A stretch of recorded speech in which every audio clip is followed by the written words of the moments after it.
Praise the Lord. எல்லோரும் எப்படி இருக்கிறீங்க? Happy October, blessed October. இந்த மாதத்தில் கர்த்தர் உங்களுடைய மன விருப்பங்களை எல்லாம் நிறைவேற்றி உங்களை ஆசீர்வதிப்பாராக. இந்த மாதத்தின் வாக்குத்தத்தம் இது இந்த மாதத்திற்கு மட்டுமல்ல, இந்த சீசனுக்கு இந்த வாக்குத்தத்தத்தை கர்த்தர் உங்களுக்கு கொடுக்கிறார். அதில் விசேஷமாய் இந்த 10, 11, 12 இந்த 3 மாதங்களில் கர்த்தர் உங்களுக்கு செய்ய போகிற மகத்தான காரியங்களை குறித்து இந்த நாளில் நம்ம கொஞ்சமாக பார்க்க போகிறோம். அடுத்தடுத்த மெசேஜில் நம்ம அதை குறித்து நாம் விரிவாய் பார்க்கலாம். யோவான் 2:10 அதுதான் இந்த மாதத்தில் ஆண்டவர் நமக்கு கொடுக்கிற வாக்குத்தத்தம். நீரோ நல்ல ரசத்தை இதுவரைக்கும் வைத்திருந்தீரே. இந்த வேத பகுதியை நம்ம பார்க்குற போது நீரோ நல்ல ரசத்தை இதுவரைக்கும் வைத்திருந்தீரேங்கிற இந்த வார்த்தை எங்கே சொல்லப்பட்டது அப்படின்னா கானாவூர் கல்யாணத்தில் சொல்லப்பட்டதுங்க. யோவானின் புத்தகம் 2ஆம் அதிகாரம் 1ஆம் வசனத்திலிருந்து 10ஆம் வசனம் வரையிலும் தான் கானானில் நடந்த அந்த கல்யாண சம்பவம் அது எழுதப்பட்டிருக்குது. இயேசு முதல்ல அவர் செய்த அற்புதம் கல்யாண வீட்டில் தான் அற்புதம் செய்தார். இயேசு எதை செய்தாலும், எந்த அற்புதம், எந்த ஆசீர்வாதம், எதை செய்தாலும் அதுக்கு பின்னாடி ஒரு ஆவிக்குரிய அர்த்தம் இருக்குங்க. அதை நாம் சிந்தித்து பார்க்க வேண்டும். உங்கள் வாழ்க்கையின் எந்த பகுதியில் எதை ஆண்டவர் செய்தாலும் சரி, நீங்கள் சின்னதோ பெருசோ ஒரு அற்புதத்தை ஆண்டவரிடத்திலிருந்து பெறுகிற போது, ஒரு ஆசீர்வாதத்தை ஆண்டவரிடத்திலிருந்து பெறுகிற போது, அப்போ நீங்கள் யோசித்து பார்க்கணும். எங்கே பாருங்கள், இயேசு எதை பண்ணாலும் அங்கே ஒரு ஆவிக்குரிய அர்த்தத்தோடு பேசுவார். எதை செய்தாலும் ஒரு ஆவிக்குரிய அர்த்தத்தை அதில் உள்ளடங்கி இருக்கும் அந்த அர்த்தத்தை அவர் வெளிப்படுத்துவார். பாருங்க, சமாரியா ஸ்திரீ கிட்ட அவர் தண்ணி குடிக்க அங்கே கடந்து போகிற போது அங்கே கூட அந்த கிணற்றருகே அங்கே ஆவிக்குரிய காரியங்களை தான் அவர் பேசுகிறாரு. அதே மாதிரி அவருக்கு பசி எடுத்திருக்கிறதுன்னு சீசர்கள் சொல்லும்போது அந்த பசியை கூட, அந்த சரீரத்தில் உண்டாகக்கூடியதான வயிற்று பசியை கூட ஆவிக்குரிய பசியோடு இணைத்து பேசுகிறார். அப்போ இயேசு நம்ம வாழ்க்கையில் எதை செய்தாலும் அங்கே கண்டிப்பாக ஒரு ஆவிக்குரிய அர்த்தம் இருக்குங்க. உங்களை ஆசீர்வதித்தாலும் சரி, ஆண்டவர் உங்களோட பேசினாலும் சரி, எதுக்குமே அதில் ஒரு உலக பிரகாரமான ஆசீர்வாதம் மட்டும்தான் அடங்கி இருக்குதுன்னு நம்ம எடுத்துக்கொள்ள முடியாது. அதுக்கு பின்னாடி ஒரு ஆவிக்குரிய காரணம், ஒரு ஆவிக்குரிய ஆசீர்வாதம், ஒரு ஆவிக்குரிய வெளிப்பாடு, ஒரு ஆவிக்குரிய எதிர்பார்ப்பு, இதெல்லாம் அவர் உங்களுக்கு வெளிப்படுத்துவாருங்க. ஓகே, இப்போது இந்த கானாவூர் கல்யாணத்தை குறித்து நான் சுருக்கமாக உங்ககிட்ட சொல்கிறேன். 3ஆம் நாளில் கலிலேயாவில் இருக்கக்கூடிய கானாவூரில் ஒரு கல்யாணம் நடந்துச்சு. இயேசுவும் மரியாளும், அவருடைய தாயாகிய மரியாளும் அங்கே போயிருந்தாங்க. இயேசுவும் அவருடைய சீஷர்களும் அந்த கல்யாணத்துக்கு அழைக்கப்பட்டிருந்தாங்க. அவரும் போயிருந்தார். திராட்சை ரசம் அங்கே கம்மியாயிருச்சு, குறைவு பெற்றுச்சு. அந்த ஜூயிஷ் ட்ரெடிஷன் படி அவங்க என்ன பண்ணுவாங்க அப்படின்னா, கல்யாணத்தில் அவங்க கண்டிப்பாக அங்கே திராட்சை ரசம் கொடுப்பாங்க. இங்கே பாயசம் கொடுக்குற மாதிரி, இப்போல்லாம் ஐஸ்கிரீம் கொடுக்குற மாதிரி அங்கே கண்டிப்பாக திராட்சை ரசம் பரிமாறுவார்கள். அப்போ அந்த திராட்சை ரசம் குறைவுபட்டப்போ இயேசுவோடைய தாய் அவரை பார்த்து சொல்கிறாரு, இங்கே திராட்சை ரசம் இல்லை அப்படின்னு சொல்கிறாரு. அதுக்கு இயேசு, ஸ்திரீயே, எனக்கும் உனக்கும் என்ன, என் வேலை இன்னும் வரல அப்படின்னு சொன்னாலுமே கூட அவர் என்ன செய்கிறாரு அப்படின்னா அங்கே ஒரு அற்புதத்தை நிகழ்த்துகிறார். அவருடைய தாய் என்ன செய்கிறாங்க, அவர் நான் இப்போ அற்புதம் செய்ய முடியாது, என் வேலை இன்னும் வரல அப்படின்னு சொன்னாலுமே கூட அங்கே அந்த தாய் என்ன பண்ணுறாங்க, வேலைக்காரர்களை பார்த்து அவர் உங்களுக்கு என்ன சொல்லுகிறாரோ அதன்படி செய்யுங்கள் அப்படின்னு சொல்லிடுறாரு. இப்போ யூதர்கள் தங்களை சுத்திகரிக்கக்கூடிய முறைமையின்படி, அதாவது கை காலெல்லாம் சுத்தம் பண்ணிக்கக்கூடிய முறைமையின்படி ஒவ்வொன்று 2-3 குடம் தண்ணீர் கொள்ளத்தக்கதான 6 கற்சாடிகள் அங்கே வைக்கப்பட்டிருந்ததுங்க. பெரிய பெரிய கற்சாடிகள் அங்கே வைக்கப்பட்டிருந்ததுங்க. இப்போ இயேசு என்ன பண்ணுறாரு, வேலைக்காரர்களை பார்த்து ஜாடிகளில் தண்ணியை நிரப்புங்கன்னு சொல்கிறாரு. அவங்க அதை நிரப்புறாங்க. இப்போ ஆண்டவர் என்ன சொல்கிறாரு, அவங்கள நோக்கி நீங்கள் இப்போ மொண்டுட்டு போய் பந்தி விசாரிப்புக்காரன் இடத்துல கொண்டு போங்கன்னு சொல்கிறாரு. அவங்களும் கொண்டு போகிறாங்க. இப்போ பாருங்களேன், அவர் தண்ணியை தான் நிரப்ப சொல்கிறாரு. அந்த தண்ணியை நிரப்பப்பட்டதுமே அது திராட்சரசமாய் மாறிடுது.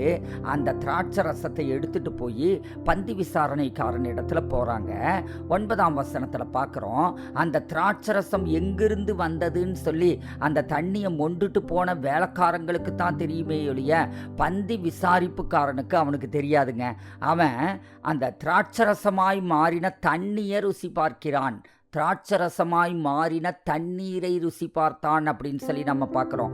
திராட்சரசமாய் மாறின தண்ணீரை ருசி பார்த்த போது மணவாளனை கூப்பிடுறான்.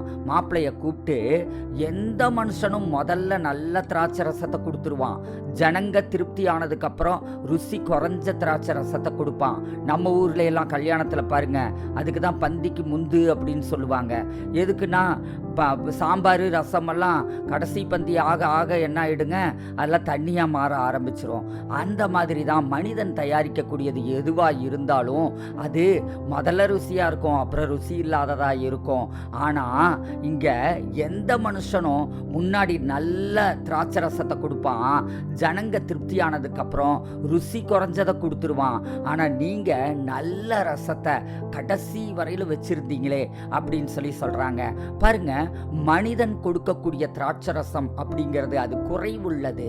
மனிதன் கொடுக்கக்கூடிய திராட்சரசம் அப்படிங்கிறது அல்லது மனிதனுடைய முயற்சியினாலே மனிதன் உருவாக்குகிற அந்த ஆசீர்வாதங்கள் எதுவாய் இருந்தாலும், மனிதன் தேடிக்கொள்ளுகிற ஆசீர்வாதங்கள் எதுவாய் இருந்தாலும், மனிதன் தன்னுடைய சொந்த முயற்சியினாலே சம்பாதிப்பது எதுவாய் இருந்தாலும் அது எல்லாமே அது ருசி குறைவானதாகத்தான் இருக்கும்.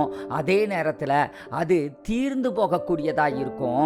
ஆனால் கர்த்தரிடத்திலிருந்து வரக்கூடியதோ அது எப்படி இருக்கும்னா கடைசி வரையிலும் மனிதன் தயாரித்த, மனிதன் முயற்சியினால் செய்த அந்த ஆசீர்வாதங்களை காட்டிலும் அது ருசியுள்ளதா இருக்குங்க.